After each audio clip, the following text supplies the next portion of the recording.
नमस्कार एमपी दर्शकों, आज का नमस्कार एमपी आपके लिए मैं लेकर आई हूं पूर्वा राय। जी हाँ, नमस्कार एमपी बहुत ही खास प्रोग्राम है। यह आपके लिए लेकर आता है अनेकानेक रंग, जिसमें संस्कृति, सभ्यता, समाज, साथ ही साथ विज्ञान, शैक्षणिकता, मनोरंजन के बहुत सारे साधन आपके लिए लेकर आते हैं। साथ ही साथ ये कुछ खास भी है। जी हाँ, ये खास क्यों है? क्योंकि ये फोन लाइव प्रोग्राम है, लाइव फोन इन कार्यक्रम है। आप हमसे सीधे जुड़ सकते हैं।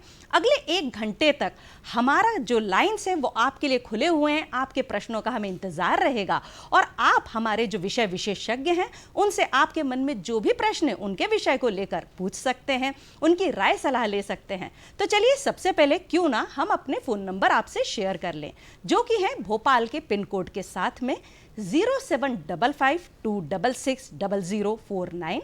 साथ ही साथ हमारा एक टोल फ्री नंबर है। जी हाँ, ये बिल्कुल निशुल्क नंबर है 1800-233-0040। आपके प्रश्नों का हमें इंतजार रहेगा। लेकिन उससे पहले आपको कुछ जानकारी दे देना चाहती हूं। दर्शकों, आपको ये सोच लेना चाहिए, क्योंकि मौसम जो है वो बेहद बदल रहा है। कभी तेज गर्मी, कभी ठंड, रात में तेज बारिश। ऐसे में फ्लू फैल रहा है, सर्दी खांसी हो रही है, साथ ही साथ टाइफाइड का खतरा बढ़ रहा है। तो क्यों ना आप भी अपनी सेहत का ध्यान रखें। थोड़ा सा पानी को उबाल कर पिएं। बाजार के जो खुले हुए आइटम है उन्हें न खाएं। अपनी सेहत बरकरार रखें, परिवार का ध्यान रखें। साथ ही साथ अभी चल रहा है 7 जुलाई से 30 सितंबर तक सड़क सुरक्षा दिवस चल रहे हैं। आप स्वस्थ रहें, सुरक्षित रहें, हेलमेट जरूर पहने। 2 मिनट की देरी भली है, भाई घर तो पहुंच ही जाएंगे, लेकिन सुरक्षा अपनी पहले महत्वपूर्ण है। तो चलिए अपने कार्यक्रम को आगे बढ़ाते हैं और अगले पड़ाव पर चलते हैं, जो कि आज की तिथि है। तो चलिए जान ली जाए कि आज की तिथि क्या है। जी, आज की तिथि है विक्रम संवत 2080 के श्रावण माह की शुक्ल पक्ष की षष्ठी तिथि है। दिन सोमवार, दिनांक 23 जुलाई 2023। 24 जुलाई 2023 को आज दिन सोमवार है। जी हाँ, श्रावण का तीसरा सोमवार है। जो शिव के भक्त हैं उनके लिए ये साल दुगनी खुशी लेकर आया है, क्योंकि हमारे जो शिव के भक्त हैं उन्हें लगातार 8 सोमवार मिलेंगे शिव की भक्ति करने के लिए। तीसरा सोमवार है। आपका दिन आज का मंगलमय हो, शुभ दिन आपका बीते, यही हमारी कामना है।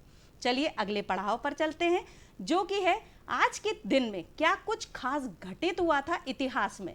क्योंकि कहा जाता है कि जो इतिहास है उसे जान लेना भी बहुत जरूरी है। तो चलिए देखते हैं कि इतिहास में 24 जुलाई को क्या हुआ था। जी, 1793 में फ्रांस के कॉपीराइट कानून बनाया गया था। 1932 रामकृष्ण मिशन सेवा प्रतिष्ठान की स्थापना हुई थी। 1937 प्रसिद्ध भारतीय एक्टर मनोज कुमार, जिन्हें कि भारत कुमार के नाम से भी जाना जाता है, उनका जन्म हुआ था। 1938 इंस्टेंट कॉफी का आविष्कार हुआ था। 1969 पृथ्वी पर अपोलो 11 अंतरिक्षयान वापस लौटा था। और आज के दिन को राष्ट्रीय आयकर दिवस के रूप में भी मनाया जाता है। तो दर्शकों, ये तो था आज का इतिहास। जी हाँ, हमें हमेशा ही अपने इतिहास को जानना चाहिए। अपने जो प्रेजेंट है, जो वर्तमान है, उसे जीना चाहिए और आगे के भविष्य के लिए हमें सचेत रहना चाहिए। हमें अपने इतिहास से कुछ ना कुछ सीखने को मिलता है। तो चलिए देखते हैं कि आज के जो अगला पड़ाव है वो है हमारा आज का विचार क्या है। चलिए आपसे अपना विचार शेयर करते हैं। जिंदगी में कभी जीत मिलती है, कभी हार। सबसे जरूरी बात यह है कि जब आप हार जाएं तो हार से मिले सबक को ना भूलें। ये विचार हमें दिए थे अजीम प्रेम जी ने। जी हाँ, वही अजीम प्रेम जी जिन्होंने के विप्रो के संस्थापक हैं। इन्होंने अपनी जिंदगी में बहुत हार झेली, लेकिन हमारे लिए बहुत अच्छी एक मिसाल कायम की। अपने आप को बढ़ाकर, अपने आप को स्थापित करके, अपनी हार से सीख कर आगे बढ़ते गए और हमारे लिए बहुत बड़ी मिसाल कायम की। ये तो था एक विचार। क्योंकि दर्शकों, कहा जाता है कि एक विचार, एक शब्द एक व्यक्ति की सोच बदल देता है और कभी कभी तो पूरी जिंदगी पर असर करता है और उसकी पूरी जिंदगी बदल जाती है। तो चलिए, आज जो राष्ट्रीय आयकर दिवस मनाया जा रहा है उसके लिए आपको भी ये बता दें कि आप अपना आयकर जमा कर दें। चलिए चलते हैं। आज के हमारे विशेष अतिथि से मुलाकात करने का हमारा टाइम हो चुका है और हम हमें बताएंगे कि किस प्रकार से हमारे जो विशेष अतिथि है वो आपको क्या क्या सलाह देना चाहते हैं। सबसे पहले हमारे साथ जुड़े हुए हैं श्री किशोर तोलानी जी, सेवानिवृत्त मुख्य प्रबंधक बैंक ऑफ इंडिया से हैं। नमस्कार सर, बहुत बहुत स्वागत है आपका। जी दर्शकों, ये आपको बताएंगे कि किस प्रकार से वरिष्ठ नागरिकों के लिए रोजगार के जो अवसर है वो किस प्रकार से खुले हुए हैं, इस विषय पर हम चर्चा करेंगे। जो द्वितीय हमारी जो महिलाएं हैं, जो हमारी मेहमान हैं, इनको किसी भी परिचय का मोहताज है ही नहीं। मुझे लगता है भोपाल ही नहीं, मध्य प्रदेश का घर घर इन्हें जानता है। यह श्रीमती प्रीति सलूजा जी, चांसलर है सैम ग्लोबल यूनिवर्सिटी से। नमस्कार मैम, बहुत बहुत स्वागत है। दर्शकों, आज आप इनसे भी अपने मन के प्रश्न जान सकते हैं। अपने घर के बच्चों के लिए आपने जो कुछ सोचा हुआ है उस सभी का आंसर ये आपको देंगी। तो सबसे पहले सर, मैं आपसे ये जानना चाहूंगी कि किस प्रकार से जो हमारे वरिष्ठ नागरिक है, कहा जाता है कि घर की नींव अगर गहरी हो, मजबूत हो, तो ऊपर जो घर खड़ा रहता है वो भी मजबूत रहेगा। आगे समय पे लगातार बढ़ते समय के अनुसार जैसे ही समय बदलेगा उसमें कोई भी दरारें नहीं आएंगी। लेकिन वरिष्ठ नागरिक जैसे ही उनको सेवानिवृत्ति आती है, उनके मन में ये लगने लगता है कि हम कहीं ना कहीं दुनिया से अलग हो चुके हैं, हमारे लिए सारे रास्ते बंद हो गए हैं। क्यों ना उन्हें एक ऐसा रास्ता दिखाया जाए कि आप भी कुछ कर सकते हैं, आप इस दुनिया में हैं, आपकी ज़रूरत बहुत है। तो सबसे पहले तो आप ये बताइए कि बैंकों में किस प्रकार से अवसर खुले हुए हैं। नमस्कार आप सभी को। और साथ में ये जितने हमारे वरिष्ठ नागरिक हैं, वास्तव में वो एक ज्ञान का भंडार हैं जी। जैसे मैडम आप भी जानते हैं कि जब आम पक जाता है तो मीठा भी हो जाता है और साथ में महंगा भी हो जाता है। तो वैसे ही वरिष्ठ नागरिक का जो एक हमारे रिटायर होते हैं, जैसा आप जानते हैं व्यवसाय में जो लोग जुड़े रहते हैं उनको व्यवसाय जब तक चलता है वो अपना चलते रहते हैं। लेकिन रिटायरमेंट की आयु क्योंकि एक सरकार ने निश्चित की हुई है, 60 साल के बाद में वो अपने सेवा से निवृत्त हो जाते हैं। लेकिन वास्तव में जो काम करना चाहते हैं तो उनके पास एक अनुभव और साथ में एक फ्रीडम रहता है। तो कई तरह के कार्य हर क्षेत्र में, चाहे सरकारी क्षेत्र में हो या प्राइवेट क्षेत्र में हो या व्यवसाय में हो, या साथ में अपनी हॉबी के साथ साथ जो है अपनी कुछ कमाई भी कर सकते हैं। तो जैसा कि आप जानते हैं मैं बैंक ऑफ इंडिया से सेवानिवृत्त हूँ और बैंक और वित्तीय संस्थानों में भी काफ़ी कुछ रोजगार के अवसर, इवन हर डिपार्टमेंट में जो रिटायर होते हैं तो वहाँ उन्हें सलाहकार के रूप में या अन्य कार्य के रूप में नियुक्त किया जाता है जी। और मैंने स्वयं ही बैंक ऑफ इंडिया से रिटायरमेंट के बाद में वित्तीय साक्षरता प्रमुख के रूप में 5 साल काम किया है। ये रिजर्व बैंक का प्रोग्राम है जी। तो वित्तीय साक्षरता प्रमुख जैसे हमारा एक एजुकेशन जो है, साक्षरता जरूरी है, ऐसे ही वित्तीय साक्षरता भी बहुत ज़रूरी है समाज के हर क्षेत्र में।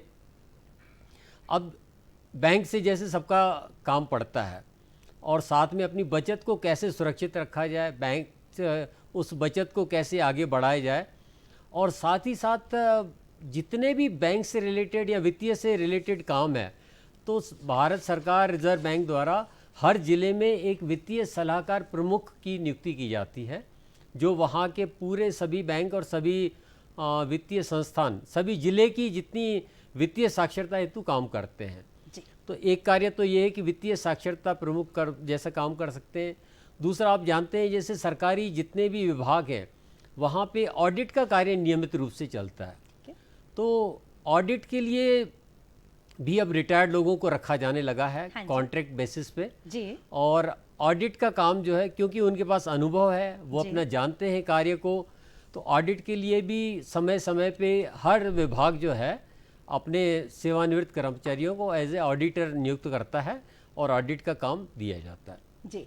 आपने बहुत ही अच्छी जानकारी दी। जो हमारे बुजुर्ग हैं वो अपने आप को क्यों ये सोचते हैं कि हम कुछ भी नहीं कर सकते? जी नहीं, आपके पास में सबसे बड़ा तो अनुभव है, क्योंकि कहा जाता है ना, जब एक नया व्यक्ति जाता है किसी भी ऑफिस में तो सबसे पहले उससे पूछा जाता है कि आपका अनुभव क्या है।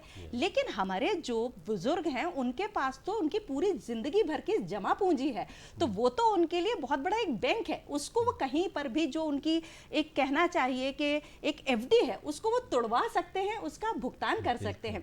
एटीएम के काम में भी क्या हमारे जो बुजुर्ग है वहां पर और कुछ मदद कर सकते हैं? जी हाँ मैडम, क्योंकि अनुभव जैसा आपने कहा सही अनुभव है, और साथ में एक जो भी समस्याएं आती हैं किसी भी कार्य में, तो वहाँ पे अब बैंकों में जिस तरह से सारे एटीएम्स लगे रहते हैं, एटीएम जो काम करते हैं उनके रख रखाव और सही तरह से काम करें, इसके लिए भी रिटायर्ड सेवानिवृत्त कर्मचारियों को रखा जाता है कि आपके चैनल प्रमुख करके जो है, तो एटीएम से रिलेटेड जो भी काम है, जो भी समस्याएं आती हैं, इवन कई जगह जहाँ पे देखा जाता है कि सही टाइम पे सही वहाँ पे कैश होना चाहिए, साथ में काम कर रहे हैं, सीसीटीवी कैमरे लगे हुए हैं, वो काम कर रहे हैं, व्यक्तियों को कोई दिक्कत तो नहीं आ रही है, या कोई ऐसे दिव्यांग साथी है हमारे, उनको कहीं ऑपरेट करने में, या जो इस तरह से कम पढ़े लिखे हैं, महिलाएं हैं या कुछ लोग हैं, कि वो किस तरह से आसानी से काम कर सकें, ये सारे काम भी सेवानिवृत्त कर्मचारियों द्वारा मार्गदर्शन दिया जाता है, देखे जाते हैं उसमें। जी, हमारे साथ हमारे कॉलर जुड़ चुके हैं, नंद स्वरूप मिश्रा जी, बाराबंकी, उत्तर प्रदेश से। नमस्कार, स्वागत है आपका, पूछिए आप अपना प्रश्न। हाँ नमस्कार सर, मैं नंद स्वरूप मिश्रा बाराबंकी से। मैं जानना चाहता हूँ कि जो व्यक्ति रिटायर हो जाता है तो वो कुछ करना चाहता है, तो उसके लिए जो रोजगार के अवसर है ये कहाँ से उपलब्ध है, किससे मिलेगा, कौन कौन से रोजगार इसको मिल सकते हैं? जी हाँ, महिलाओं के लिए, जी महिलाओं के लिए पूछ रहे हैं। हाँ। मुझे भी थोड़ा सा आवाज में थोड़ा डिस्टरबेंस लगा था। महिलाओं के लिए महिलाओं के लिए रोजगार के अवसर। जी हाँ, जी हाँ, बुजुर्ग महिलाओं के लिए, महिलाओं के लिए रोजगार के अवसर बहुत अच्छे हैं। इवन आप जानते होंगे कि पहले पोस्ट ऑफिस वगैरह में तो महिलाओं के लिए विशेष रूप से रखा जाता था कि महिला एजेंट जो हैं पोस्ट ऑफिस में काम कर सकती हैं, और उनके लिए एक विशेष रूप से ये किया गया था महिलाओं को ही रखना है। तो महिलाओं के लिए जो अवसर अभी आज के समय में पुरुषों के लिए हैं, वो सभी अवसर महिलाओं के लिए भी उपलब्ध हैं, कहीं पर भी ऐसा भेदभाव नहीं किया जाता। और महिलाएं जो हैं, क्योंकि महिलाओं के पास एक और अच्छा एक अवसर रहता है कि वो घर घर जाके जो है अपना उनका किसी भी घर में प्रवेश या आसानी से महिलाओं से बातचीत करना, जैसे आप देखिए एक डायरेक्ट मार्केटिंग का है, कई ऐसी संस्थाएं जो अपने सामान बेचती हैं डायरेक्ट मार्केटिंग के माध्यम से कर सकती हैं। और बीमा एजेंट, आजकल महिलाएं आप देखिए बहुत सारी महिलाएं बीमा एजेंट बन जाती हैं, बीमा के रूप में कार्य करती हैं, और साथ ही अपने जो है कुछ स्वयं के भी काम शुरू कर सकती हैं। जी मैम, मैं आपसे पूछना चाहूंगी, क्योंकि बहुत देर हो गई है, मुझे लगता है हमारे दर्शक भी आपसे मिलना चाहेंगे, आपको सुनना चाहेंगे। भोपाल आपके लिए आतुर है, क्योंकि सैम ग्लोबल यूनिवर्सिटी जो आपने संभाल रखा है, जो इतनी सारी बालिकाओं का आपने भविष्य बनाया है, साथ ही साथ समाज में जो आपका योगदान है, आप लोगों की इतनी मदद करती हैं, उसके लिए आप बहुत ज़्यादा बधाई के पात्र हैं। सबसे पहले तो आप हमारे दर्शकों को ये बताइए कि आपकी शिक्षण कहाँ तक हुआ, आपने कैसे सोचा कि मैं इस स्तर पर पहुँच चुकी है, मुझे आगे लाखों लाख लड़कियों को इसी स्तर पर लेकर आना है। बहुत धन्यवाद पूर्वा। जहाँ तक मेरे एजुकेशन का सवाल है, मैंने BTech computer science engineering MNIT Bhopal से किया, और ये तब 94 में REC MSCT के नाम से जाना जाता था, और इसके बाद फिर मैंने MTech कंप्यूटर साइंस इंजीनियरिंग में किया। अरे वाह। और इसके बाद निश्चित ही ये सबके जहन में प्रश्न आता है कि बहुत सारे मल्टीनेशनल कंपनीज के द्वारा एक ऑफर थे तब जॉब्स के लिए उस वक्त, क्योंकि ये लगभग 30 साल पुरानी बात है। तो ये मुझे ऐसा लगता है कि जब बहुत कुछ नेक उद्देश्य होते हैं तो कहीं ना कहीं कुछ ईश्वर ऐसा मौका बनाता है अपनी लाइफ के पर्पस को जानने का। तो जब इंजीनियरिंग के दौरान ही करीबन एक NSS में मैं शामिल थी, और वहाँ पर एक गांव में जब मैंने विज़िट किया तो वहाँ देखा कि बच्चियों की, छोटी बच्चियों से लेकर जो भी और बड़ी बच्चियाँ हैं, वहाँ पर उनके जो एजुकेशन के प्रति जो उनके पेरेंट्स का एक रवैया था या माइंडसेट था, वो बहुत पॉजिटिव नहीं था। उनका अक्सर यही था कि हम इनकी एजुकेशन पे ना इन्वेस्ट करते हुए इनके शादी और आगे इनके और प्रथाओं के लिए वो अपना पैसा उनके लिए जमा करते थे। और ये निश्चित ही ये मेरे दिल को छू देने वाला कुछ एक वाकया था। और उसके बाद ही लगा कि अगर मुझे अपनी एजुकेशन का अगर सही मायने में उपयोग करना है तो कहीं ना कहीं मैं गर्ल्स एजुकेशन के लिए जब भी मौका अवसर प्राप्त होगा तो मैं ज़रूर आऊँगी। और बस वही एक इंस्पिरेशन था। और इसके बाद हालांकि मैंने अपनी एजुकेशन भी कुछ शादी के बाद ही कंप्लीट की, बहुत सारे लिमिटेशंस भी रही हैं उसमें उसके बाद। और लेकिन उसके बाद परिवार का कुछ सपोर्ट रहा और उन्होंने कहा कि आप आगे अगर गर्ल्स एजुकेशन में कुछ करना चाहें तो वो हमने एक 1999 में सैम गर्ल्स कॉलेज की स्थापना की। हाँ जी। और बहुत लिमिटेड रिसोर्सेज थे और बैंक लोन्स के साथ ही हमने इसकी शुरुआत करी जी। और कुल 64 गर्ल्स के साथ हमने तब कुछ वोकेशनल कोर्सेज पहला प्राइवेट गर्ल्स कॉलेज था भोपाल ज़िले में जी। तब हमने इसकी BCA BBA और BSc बायोटेक्नोलॉजी कंप्यूटर साइंसेस के साथ तब हमने इसकी शुरुआत करी। और जो जागरूकता मुझे लगता है कि हमें खुद घर घर जाके वो पैदा करनी पड़ी पेरेंट्स के बीच में कि वो अपनी बच्चियों को हायर एजुकेशन दिलवाएं और कैसे आर्थिक रूप से वो उन्हें सशक्त कर सकते हैं। और इसका बहुत कुछ समय लगा, लेकिन वो जो हमारी टीम भी थी वो भी एक बहुत ही कर्तव्य निष्ठा के साथ, पूरी ईमानदारी के साथ और बहुत अच्छे स्किल्स के साथ, प्लेसमेंट ट्रेनिंग्स के साथ हमने गर्ल्स को एजुकेशन दिया। और उसके बाद अब ये स्पैन अब मैं आपसे शेयर करना चाहूँगी कि लगभग 10,000 बच्चियाँ हमारी विभिन्न नेशनल और इंटरनेशनल ऑर्गेनाइजेशंस में प्लेस्ड हैं। और आप इसके लिए बधाई की पात्र हैं। भोपाल दूरदर्शन आपको बहुत बहुत बधाई देता है। मुझे लगता है कि जो भी आज देख रहा होगा मैम को स्क्रीन पर, उनके मन में एक बहुत ही चुलबुलाहट, एक खुशी, एक स्माइल उनके चेहरे पर जरूर आएगी कि अरे ये तो हमारी मैम है। जी मैम, आपको पूरा भोपाल प्यार करता है, पूरा मध्य प्रदेश प्यार करता है। और मुझे लगता है आपने जैसे कि बताया कि एक छोटा सा कॉलेज आपने शुरू किया और आज इतनी बड़ी ग्लोबल यूनिवर्सिटी आपकी है, बहुत बड़ी बात है। आप किस प्रकार से कदम दर कदम आगे बढ़ती गई? आपकी इंस्पिरेशन किसने आपको दी? साथ कैसे मिला? क्या किया आपने जो आज इतना शानदार काम किया, उसके विषय में बताएं। सबसे बड़ा तो हमें समाज का बहुत सपोर्ट मिला, उनका विश्वास मिला कि हम जो भी काम कर रहे हैं वो पूरी ईमानदारी के साथ करते हैं। और निश्चित ही परिवार का बहुत बड़ा सपोर्ट था, जो मेरे हस्बैंड हैं chairman sir mister Harpreet Saluja ji. और साथ में मैं मेंशन करना चाहूँगी कि मेरे फादर इन लॉ, जो हम आज बात कर रहे हैं कि किस तरीके से जो बुज़ुर्ग हैं अपनी रोल प्ले करते हैं, जब उन्होंने देखा कि जो उद्देश्य लेके हम चले हैं उसे हम पूरी ईमानदारी से निभा रहे हैं, तो उनका भी एक काफ़ी बड़ा सपोर्ट रहा मेरे साथ। और फिर उसके बाद हमने engineering college, education, management college, nursing, pharmacy, इस तरीके से आगे आगे साल दर साल हम इन इंस्टीट्यूशंस के साथ आते चले गए। और जो स्टूडेंट्स थे उनके साथ हमने हमेशा से एक बहुत इंडस्ट्री ओरिएंटेड एक टाई अप्स रखा, उन्हें बहुत बेहतर से बेहतर एकेडमिक एक्सेलेंस के साथ हम आगे बढ़े।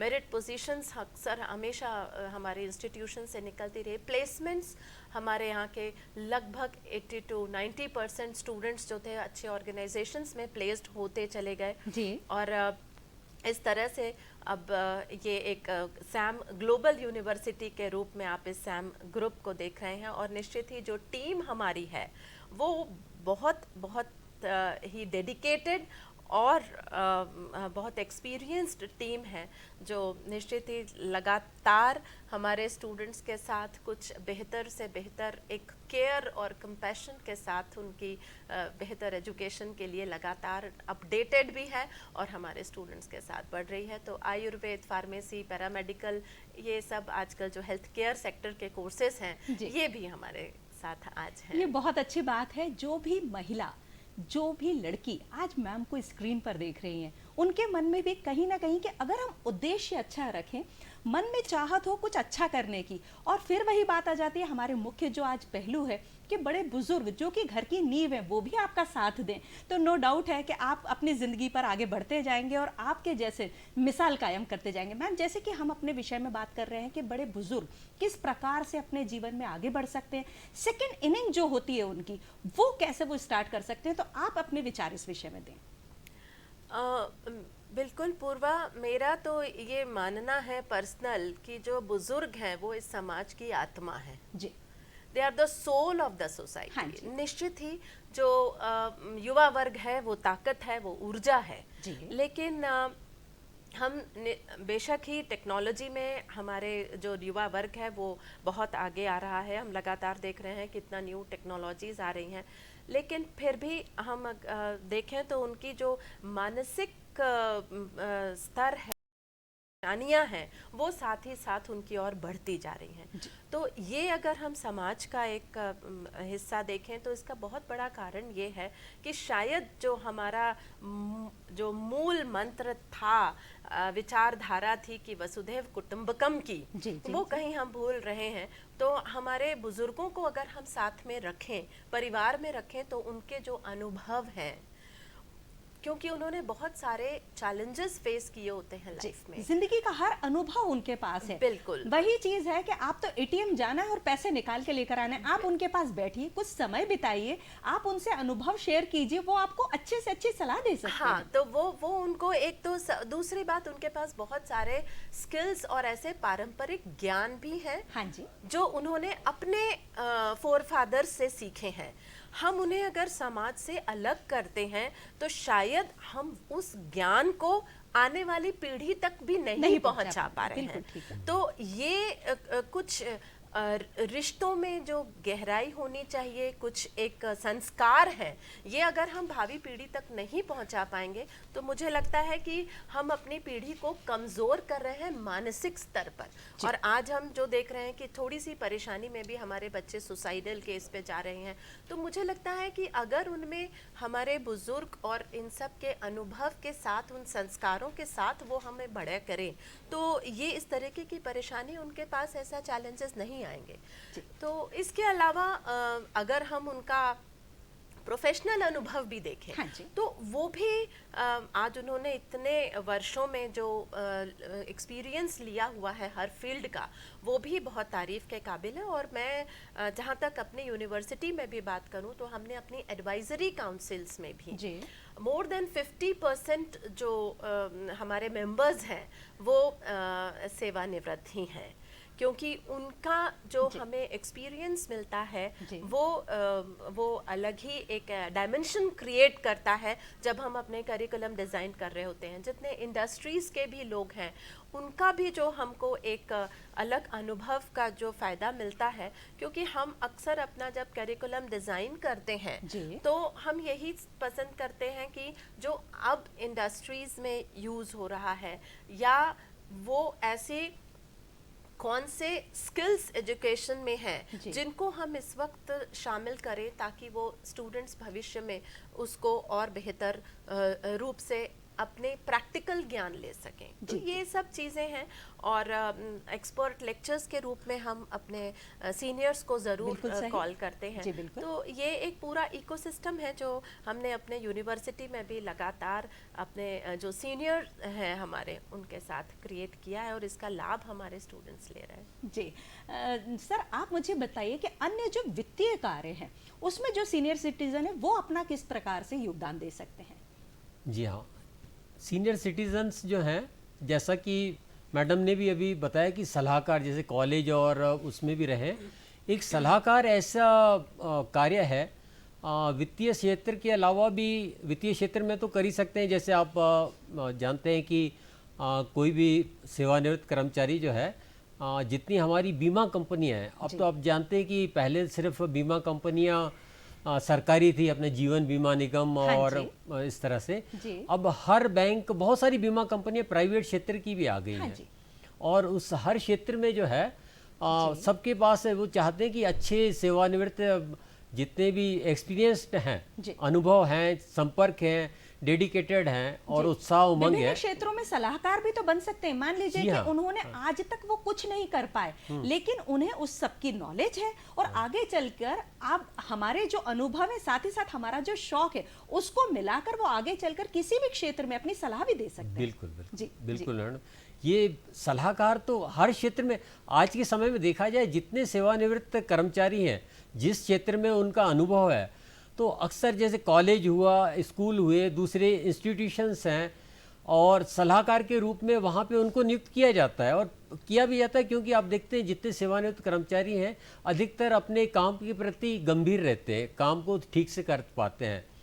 तो ये इस तरह से वो काम करके आज वास्तव में देखा जाए तो बहुत ज़्यादा डिमांड भी है जी। और हर जगह ऐसा चाहते हैं कि इस तरह से व्यक्ति हो जो अनुभवी रहें और अपना काम को अपने गंभीरता से करना चाहते हैं और साथ में यंगस्टर्स को गाइड भी करना चाहते हैं। जी हाँ। सलूजा मैम, मैं आपसे एक जानना चाहती हूँ, क्योंकि अमूमन देखना गया है कि भारत में ना जैसे ही उम्र 50 के बाहर जाती है, आप बुजुर्ग हैं, एक लगातार कहने में आता है, एक व्यक्ति को ये एहसास करवाया जाता है कि अब तो आप बुजुर्ग की श्रेणी में आ चुके हैं, और जहां 60 हो गए और हम सेवानिवृत्त हो गए तो फिर तो बुढ़े ही हो चुके हो तुम। लेकिन ये सब चीजें विदेशों में देखने को नहीं मिलती, वहां पर फॉरएवर यंग रहते हैं। तो इस पर आप क्या कहना चाहेंगी? लोगों को क्या सलाह देना चाहेंगी कि नहीं, अभी हम बुजुर्ग नहीं हुए हैं, हमारी सेकंड इनिंग अभी बाकी है, भाई हम बिल्कुल खेल सकते हैं। बिल्कुल बिल्कुल पूर्वा जी, और मुझे ऐसा लगता है कि ये इंडिविजुअल पे भी बहुत डिपेंड करता है कि हम जब तक ना माने कि हम बुजुर्ग हो गए हैं, हम बिल्कुल बुजुर्ग नहीं होंगे। बिल्कुल ठीक है। तो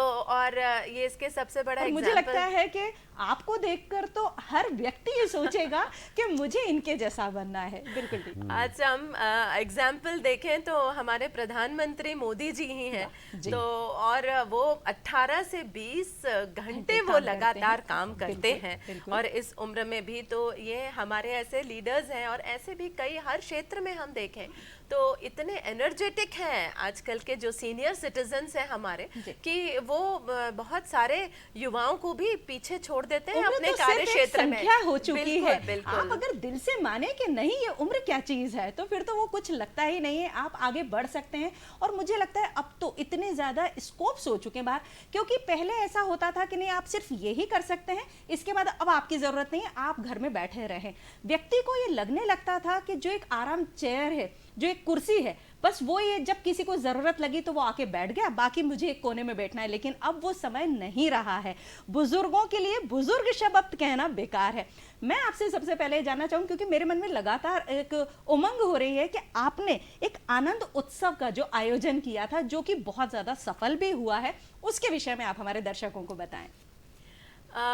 हमारा पूरी टीम का जो सैम परिवार है, हम कहते हैं, ये मानना है कि हम पढ़ाई के साथ साथ उन्हें मानसिक रूप से भी, इमोशनल रूप से भी कैसे सशक्त करें, जो आज का युवा वर्ग है, क्योंकि लगातार चैलेंजेस तो आ ही रहे हैं।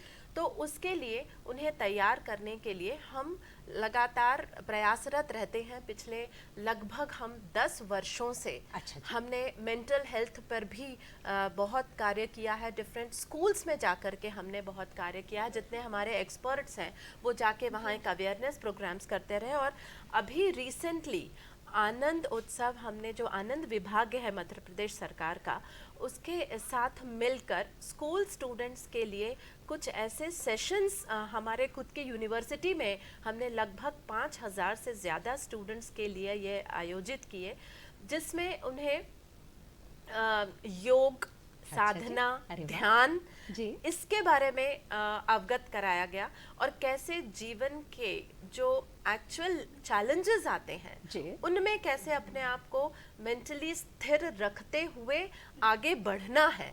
इसके लिए जो हमारे रिसोर्स पर्सन्स और टीम, और निश्चित ही मध्य प्रदेश सरकार के जो बहुत सारे विशेषज्ञ हमारे कैंपस में आके और उन्होंने भी आगे बच्चों को प्रोत्साहन किया।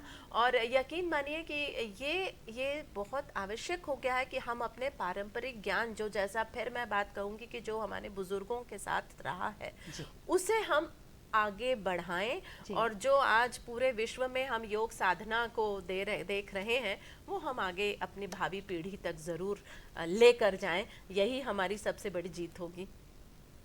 जी। तो आजकल बच्चे डिप्रेशन में आ रहे हैं। मुझे लग रहा है 2 दिन पहले ही पेपर की सबसे पहली हेडलाइन थी कि बच्चे ने एक कहना चाहिए माँ बाप का ही प्रेशर होता है कि हमने आपको खाना पीना दिया, हमने आपको इतना अच्छा घर दिया, हमने आपको सारी सुख सुविधा दी, सिर्फ आपसे ये चाहते हैं कि आप टॉप कीजिए। ये जो प्रेशर है बच्चे झेल नहीं पाते और कहीं ना कहीं वो फेल हो जाते हैं, अपनी ज़िंदगी से हार जाते हैं। आप इसके विषय में क्या कहेंगे? मेरा ये मानना है कि ये जो बैलेंस है ये दोनों जनरेशन्स में होना चाहिए। जो पेरेंट्स हैं उन्हें भी केवल मार्क्स देखकर ही किसी योग्यता का फैसला, या पूरा समाज जो है ये केवल मार्क बेसिस पर ही किसी भी बच्चे के आंकलन ना करें उसमें। और इसीलिए मैं अपने यूनिवर्सिटी में फिर से बात करूंगी कि हमने पैशन से बच्चों को पहुंचाया जाए, इसका एक विशेष मैकेनिज्म डेवलप किया हुआ है। जैसे ही बच्चे आते हैं वहाँ हम उनका एक साइकोमेट्रिक टेस्ट, एप्टीट्यूड टेस्ट लेते हैं। उनकी जो एक्चुअल में जो विचार हैं, जो उनके पैशंस हैं, जो उनको हम जानते हैं। उसके बाद हमारा मेंटोर्स हैं जो 1-to-1 स्टूडेंट्स को गाइड करते हैं कि वो कौन से अपने कोर्सेज का सिलेक्शन करें। अब जैसे मैं बात करूंगी कि अगर बायोलॉजी का ही स्टूडेंट है तो उसके लिए आज बहुत सारे ऑप्शंस हैं, जैसे पैरामेडिकल कोर्सेज हैं, नर्सिंग के कोर्स हैं, आयुर्वेद है, फार्मेसी है, एग्रीकल्चर है, फॉरेंसिक साइंसेस, क्लिनिकल रिसर्च, यानी ये इतने सारे ऑप्शंस आज हमारी यूनिवर्सिटी में खुद ही अवेलेबल हैं। तो हम स्टूडेंट्स के जो एक्चुअल इंटरेस्ट एरिया है उसको जान करके आगे हमारे जो काउंसलर्स और मेंटर्स हैं वो उनको वहाँ तक लेके जाते हैं और उनको हर समय पर उनकी जितनी पर्सनल प्रोफेशनल प्रॉब्लम्स को भी आगे गाइड करते, उनके सारी प्रॉब्लम्स को सॉल्व करते हैं। तो आज मैं फिर से एक बार कहूँगी कि केवल कॉम्पिटिटिव एग्जाम्स में क्लियर करके ही केवल इंजीनियर डॉक्टर बन पाना ही ऑप्शन नहीं है।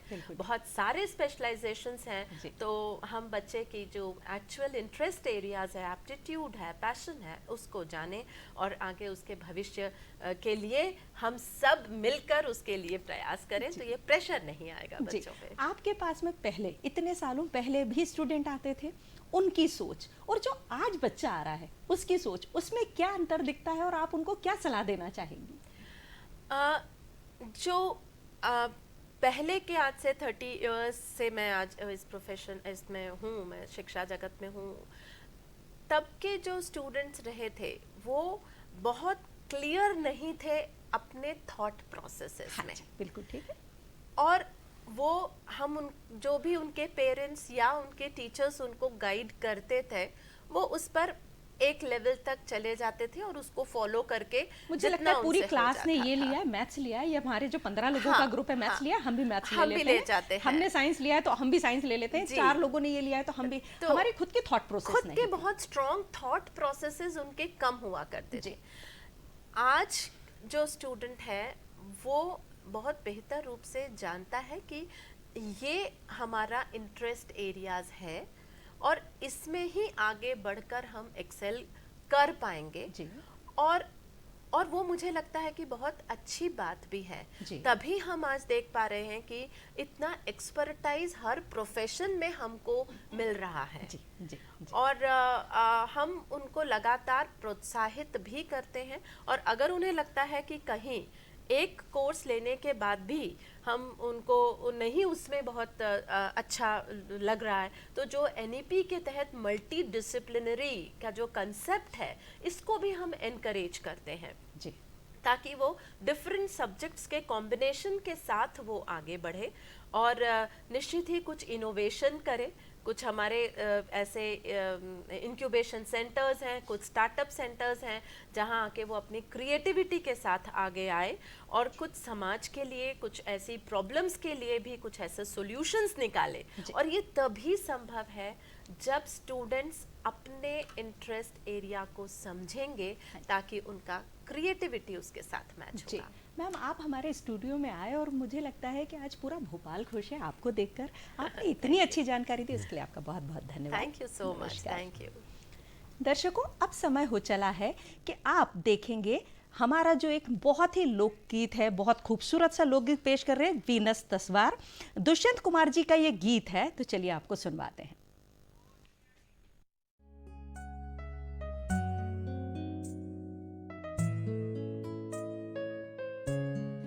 कहाँ तो तय था चरागा हर एक घर के लिए, कहाँ तो तय था चरागा हर एक घर के लिए, कहाँ चराग मयस्सर नहीं शहर के लिए, कहाँ तो तय था चरागा हर एक घर के लिए।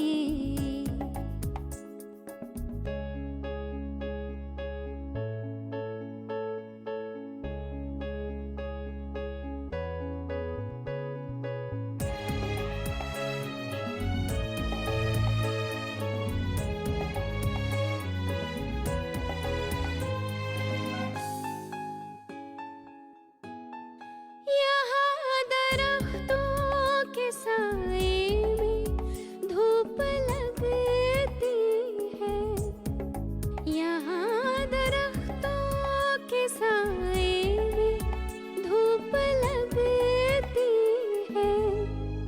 चलो यहाँ से चले और उम्र भर के लिए, चलो यहाँ से चले और उम्र भर के लिए, कहाँ तो तय था चरागा हर एक घर के लिए।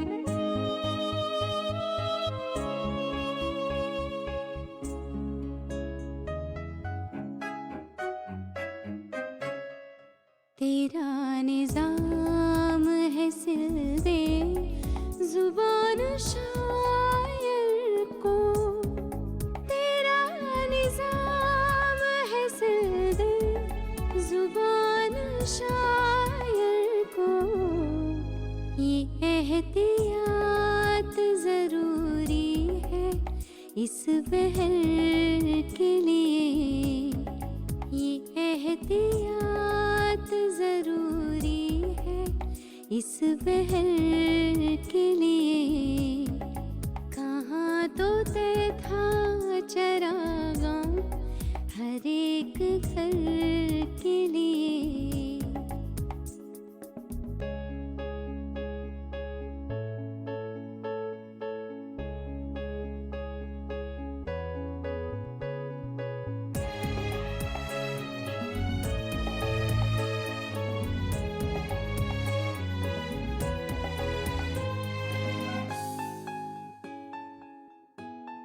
जिए तो अपने बगीचे में गुलमोहर के तले,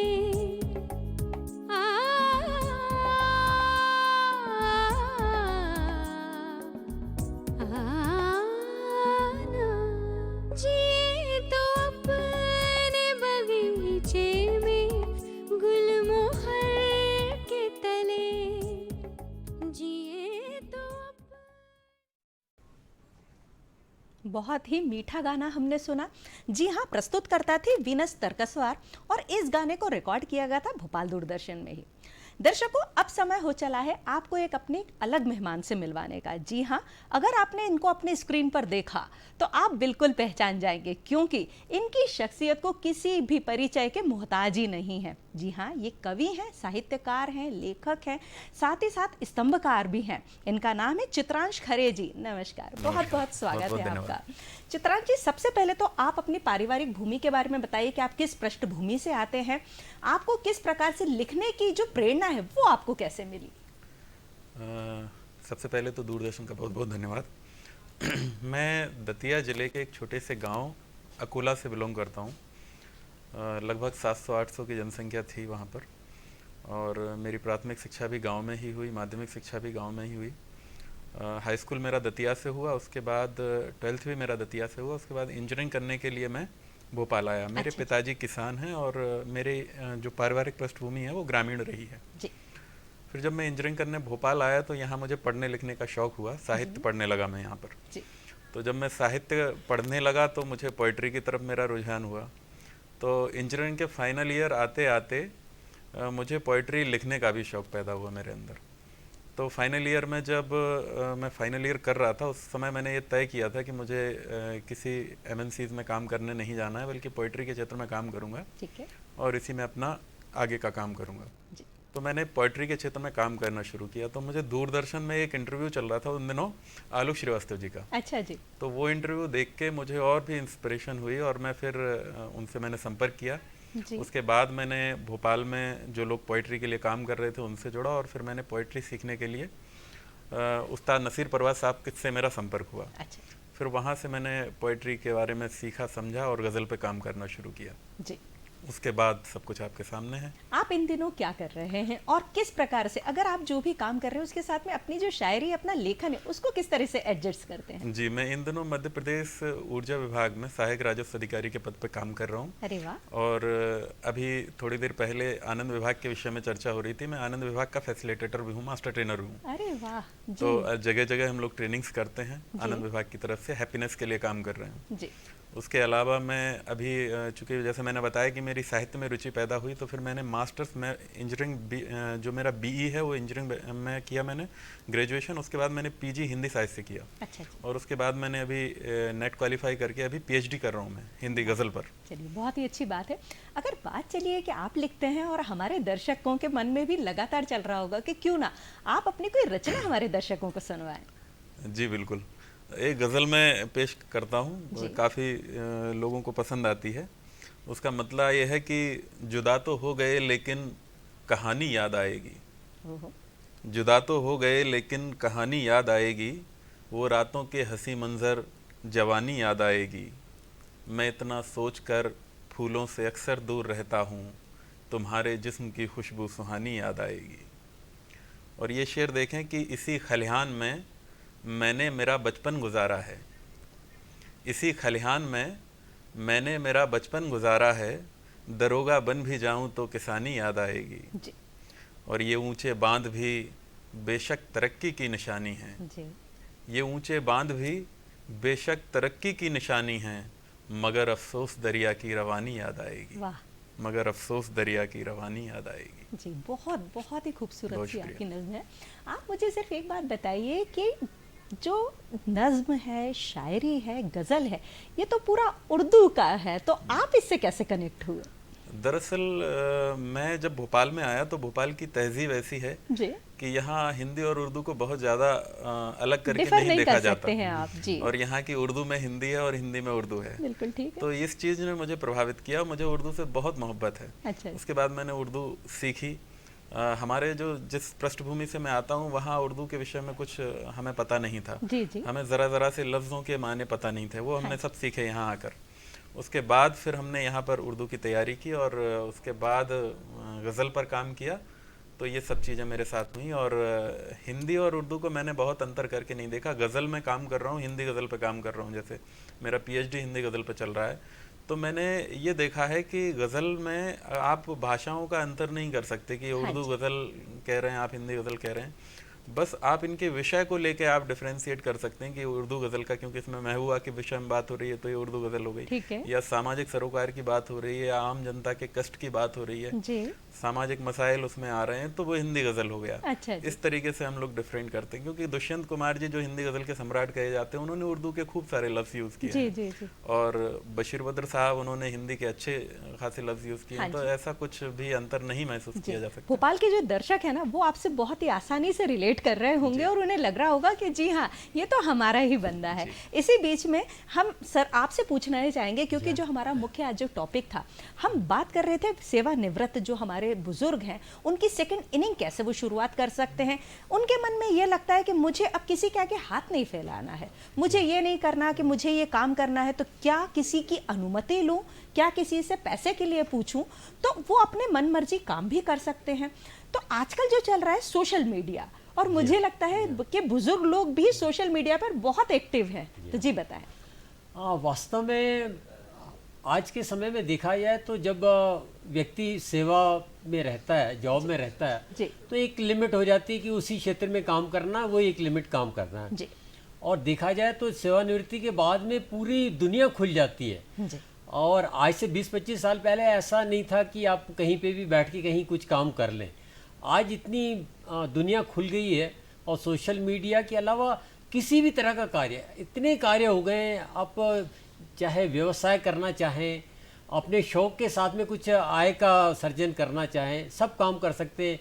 आप कोई ब्लॉग लिख सकते हैं, यूट्यूब में अपने वीडियोस बना के आप देखते हो कितने सीनियर सिटीजन्स डालते हैं, जी, और बहुत अच्छे वो काम कर रहे हैं। हाँ जी। साथ ही साथ ऐसे भी कई कार्य हैं जहाँ कोई अपना मान लीजिए अगर पढ़ा रहे हैं, साथ में पढ़ा रहे हैं, और पढ़ाना वर्चुअल भी हो सकता है और ऑनलाइन भी, जी, दोनों तरह से सोशल मीडिया को यूज़ करके भी पढ़ा सकते हैं, बच्चों को आमदनी का एक जरिया बना सकते हैं। जी तो आज के समय में सेवानिवृत्त कर्मचारी जो भी हैं या जो भी व्यक्ति हैं, वो अपने आय का साधन भी कर सकते हैं, साथ में अपने शौक को भी पूरा कर सकते हैं, और एक अपना जो है काम को जो आगे बढ़ा के नई चीज़ें सीख भी सकते जी। हैं। तो वास्तव में ये बहुत अच्छे अवसर उपलब्ध हैं। जी चित्रांश जी, अभी हाल ही में आपकी एक पुस्तक प्रकाशित हुई है, आप उसके विषय में बताएं हमारे दर्शकों ये को। मेरी हाल ही में आवाज़ की तासीर पुस्तक प्रकाशित हुई है।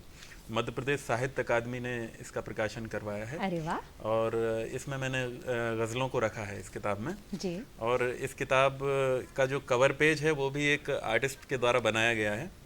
और इस किताब में लगभग 80 गज़लें हैं। जी और अभी ये जैसे ही ई-कॉमर्स मार्केट में आया, अच्छा जी। फ्लिपकार्ट और अमेज़ॉन पर आया, तो ये आउट ऑफ स्टॉक भी हो चुकी है अरे पुस्तक। वाह, क्या बात। और इस किताब को एक बड़े ही सादे कार्यक्रम में मध्य प्रदेश के गृह मंत्री माननीय नरोत्तम मिश्रा जी ने इसका विमोचन किया था। जी। और इस किताब की खासियत ये है कि मध्य प्रदेश के मुख्यमंत्री माननीय शिवराज सिंह जी ने इस पुस्तक को पढ़ा है, और उसके बाद फीडबैक भी उनका आया है। जी आप आजकल गजल पर शोध कर रहे हैं, तो किस प्रकार से आप शोध कर रहे हैं, उसका विषय क्या है, कैसे सोचते हैं आप कि मुझे ये काम करना है, क्योंकि आपकी प्रेरणा जो है वो आपको कैसे मिलती है? जी, मेरे साथ सबसे अच्छी चीज़ तो ये है कि जैसे अभी आज हम लोग बुजुर्गों पे बात कर रहे हैं, जी। तो मेरी मित्रता जितनी हुई है, मेरे किसी भी हम उम्र लोगों से ज़्यादा मेरे मित्र बुजुर्ग लोग हैं। अच्छा। तो मुझे उनका बहुत लाभ मिलता है। और गज़ल में जितने लोग काम कर रहे हैं वो अधिकतर उम्र दराज लोग हैं। तो उन लोगों के साथ बैठ के मुझे गज़ल में बहुत ज़्यादा रुझान मेरा बढ़ा।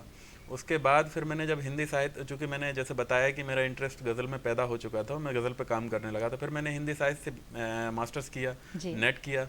उसके बाद फिर मैं सोच रहा था कि मुझे पीएचडी करना चाहिए, तो फिर मैंने पीएचडी के लिए भी अपनी रुचि अनुसार गज़ल विषय ही चयन किया। और मैं अभी गज़ल में 21वीं सदी के प्रारंभिक 2 दशकों में हिंदी गज़ल में जो काम हुआ है, मैं उस पर शोध कर रहा हूँ। और देखते हैं, मैंने इस पुस्तक में भी बहुत प्रयोग किए हैं। जी जी, वही जो आप बोल रहे हैं कि गज़ल जैसी एक नाजुक विधा है, उसके अंदर आपने बहुत सारे प्रयोग किए, तो डर नहीं लगता कभी मन में? आलोचनाएं तो होती हैं, पर मैं ये मानता हूँ कि आप अगर कुछ नया करेंगे तो आलोचना होगी, लेकिन एक समय के बाद जब आपका काम अच्छा होगा तो उसको स्वीकृति भी मिलेगी और उसको सराहना भी मिलेगी। जी।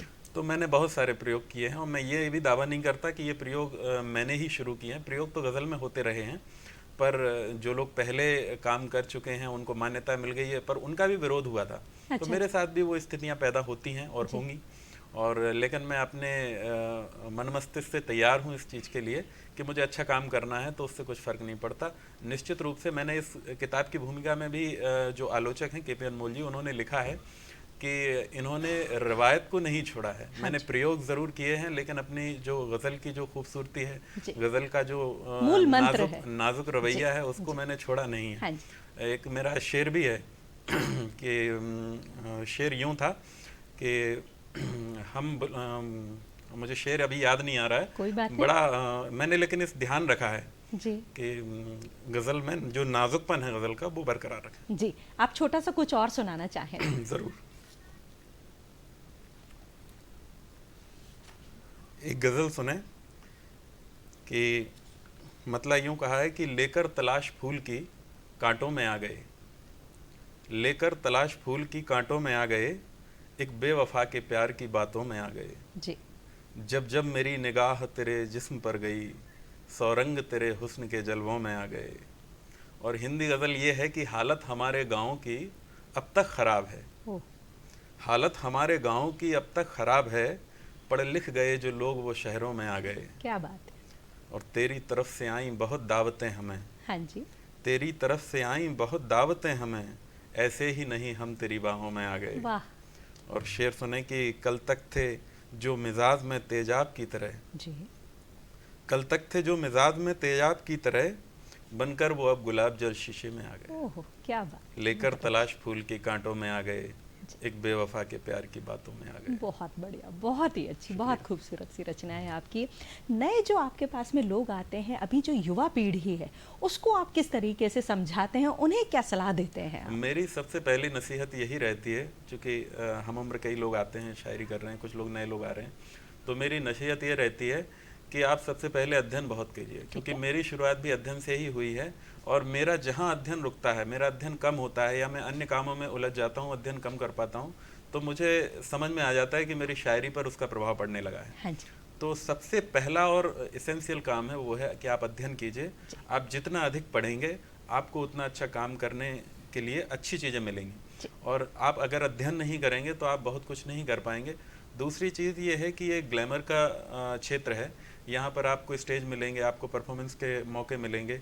आप इनसे ये ज़रूर ध्यान रखें कि हमें इसके अलावा हमारी जो बुनियाद है वो हमारा लेखन होना चाहिए, और लेखन के साथ साथ हमारा अध्ययन होना चाहिए। अगर आपने ये दोनों चीज़ें बहुत अच्छे से मजबूती से पकड़ के रखी हैं तो निश्चित रूप से आपको सफलता मिलेगी। जी। चलते चलते आप तुलानी साहब ये बताएं कि आप जो हमारे बुजुर्ग हैं, उन्हें क्या सलाह देना चाहेंगे, अगली पीढ़ी को बताना क्या चाहेंगे कि वो किस तरीके से अपने बुजुर्गों को संभालें और बुजुर्ग किस प्रकार से अपने आने वाले समय को रोशन करें? जी हाँ, वास्तव में सेवानिवृत्त या वरिष्ठ कर्मी जो बुजुर्ग जिनको कहा जाता है, हालांकि बुजुर्ग शब्द जो है अलग अलग उसके मायने रहते हैं। आज के समय में 60-65 साल को तो कोई बुजुर्ग, कोई अंतर्राष्ट्रीय संस्था भी नहीं मानती। बिल्कुल ठीक है, तो वास्तव वरिष्ठ में कह सकते हैं, वरिष्ठ कह सकते हैं। और अभी तो 70 साल में भी लोग बाग अपने आप को यंग मानते हैं कि यंग 70 हूँ। तो हमारा जो है बुजुर्ग वरिष्ठ जो है अपने स्वास्थ्य का विशेष ध्यान रखें, और स्वास्थ्य से रिलेटेड जो चीज़ें हैं जैसे योग है जी, योग के माध्यम से स्वयं को भी स्वस्थ रख सकते हैं, साथ में योग के माध्यम से दूसरे उनको सिखा के है, चाहे आमदनी का भी हो जरिए या बाकी कार्य भी किया हो। तो इस तरह से कई कार्य हैं जहाँ पे हमारे हॉबी को भी डेवलप किया जा सकता है, और साथ ही साथ में अपने स्वास्थ्य की तरफ विशेष ध्यान दिया जा सकता है। तो ये जो चीज़ें हैं वरिष्ठ नागरिक इनको आसानी से कर सकते हैं। कई हॉबीज़ हैं, जैसे आप देखिए बागवानी है या फिर संगीत है जी, और इससे रिलेटेड इवन इसमें जो है ट्रेवल, जितना ट्रेवल तो आप जानते हैं कि एक जितने भी जब हम लोग सेवा में रहते हैं तो बहुत कम समय मिलता है कि कहीं बाहर जा पाएँ, छुट्टियों की अक्सर दिक्कत होती है। जी, तो ट्रेवल एक ऐसा माध्यम है जिसके माध्यम से एक उत्साह, उमंग, नई नई चीज़ों को देखना करना। और अभी हमारी संपर्क में, मेरे संपर्क में कुछ मित्र ऐसे हैं जो ट्रेवल बहुत करते हैं, उसके बाद उन्होंने कुछ ब्लॉग लिखना शुरू किए, अब टूर ले जाते हैं, टूर गाइड हो गए हैं। तुलानी जी, आपने बहुत ही अच्छी जानकारी दी है और आपका बहुत बहुत धन्यवाद कि आपने जो हमारे वरिष्ठ जन हैं उन्हें एक नई राह दिखाई है। जी, आपका बहुत बहुत धन्यवाद, नमस्कार। जल्दी से आप हमें ये बताइए कि आप किस प्रकार से आगे बढ़ना चाहते हैं, आपका और उद्देश्य क्या है? मेरा उद्देश्य ये है कि मैं हिंदी गज़ल को आम आदमी तक पहुंचाने का प्रयास कर रहा हूं जी, और मैं ये चाहता हूं कि साहित्य में जो लोग काम कर रहे हैं उन तक ये चीज़ बहुत अच्छे तरीके से पहुंचे और उन्हें इसमें एक्चुअल कोर काम करने की तरफ प्रेरणा मिले, क्योंकि साहित्य बहुत ही गंभीर काम है। इसको अगर शौकिया मान लिया जाए या शौक से करते हैं लोग, इसमें कोई नई बात नहीं है, पर शौक से करने के साथ साथ जब इस काम को किया जाए तो बड़ा ही गंभीर काम है। मैं भी शुरू में जब मैं आया था तो मुझे नहीं लगता था कि इतना गंभीर काम होगा, लेकिन जब हमने राइटर्स को पढ़ा, हिंदी के कवियों को पढ़ा, मैंने विद्यापति को पढ़ा है, कबीर को पढ़ा है, इन लोगों को जब पढ़ते हैं तो लगता है कि कितना बेहतरीन काम पहले, सदियों पहले हो चुका है। तो हमारी जिम्मेदारी बढ़ती है और मैं चाहता हूँ कि ये जिम्मेदारी को मैं आगे और बढ़ाता चलूँ और आगे काम करूँ। आप आए हमारे स्टूडियो में, इतनी अच्छी जानकारी दी, धन्यवाद बहुत बहुत। जी, आप अगले अंक में हमारे साथ जुड़िए और हम आपको ले चलेंगे एक अलग ही रंगों की दुनिया में। लेकिन अगर आज का अंक आप देखना भूल गए हो या फिर दोबारा देखना चाहते हो तो रात को 8 बजे से 9 बजे तक पुनः प्रसारण आप देख सकते हैं। अगले अंक तक के लिए धन्यवाद, नमस्कार।